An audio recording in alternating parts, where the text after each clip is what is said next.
Good morning, guys. I've just woken up. It's around 7:20. Today is on 30th of May, Saturday. I want to prepare breakfast, guys, for my kids. They're sleeping. Yeah. So to every Saturday, I'm the one who does everything in this house, like from morning, like dishes, cleaning just a little bit because of my body. And yes, I'm in the kitchen. I want to show you how the kitchen is looking this morning before I start doing the breakfast. And if you know, my name is Adija. I'm a mom of three. I'm a Kenyan YouTuber. I does content basically around my countryside, anything to do with the making around the countryside life. And this morning, I'm very grateful for the gift of life. Yeah, that is the first thing in the morning in this house. When we wake up, we should thank God for another day, because it's not because we are so special. It's because of His mercies and love upon us. So yeah, so I'm very grateful for the gift of life. I know many have died overnight. A lot has happened to people, but I've woken up, I've slept well. God has taken good care of us in this house. And this morning, I want to remember you. Always have a gratitude heart, that whatever comes in front of you, you should be grateful, because God always has a plan.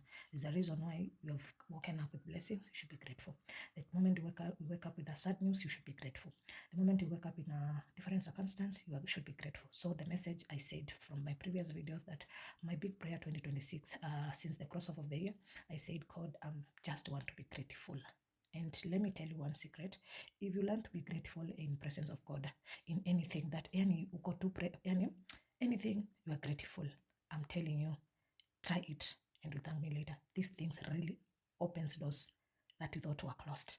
God sometimes don't need us to pray big. It's just saying, God, thank you for the gift of life, and I'm grateful for the new day. I'm grateful for anything that you're going to grant me this day. And that is my prayer. And guys, even I'm improving with my health. God has given me recovery, like, yes. And this morning, I want to tell you, like my sister, like my brother, like my child, whoever you are watching me in the world, which part of the world you are watching me from, I want to tell you what this morning, one thing. Just be satisfied with whatever you have. And that is the peaceful and the happiness of the world.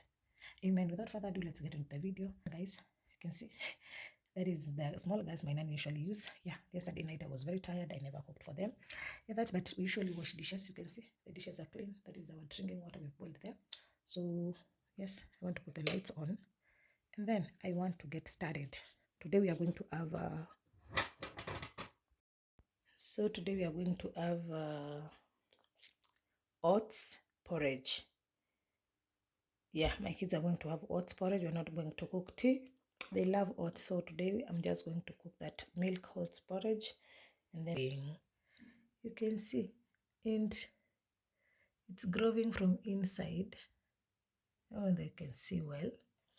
It's really growing. You can see it's growing from inside, but I want to transfer this. I usually start by putting water,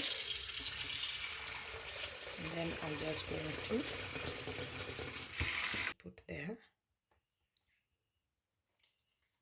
just a little bit. Yes, that is how it used to be, and that is the best. I'm done. I'm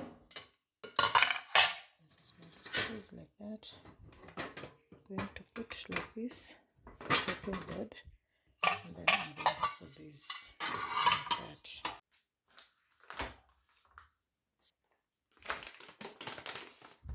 So we have one in the morning today. You can see sugar free and heart friendly.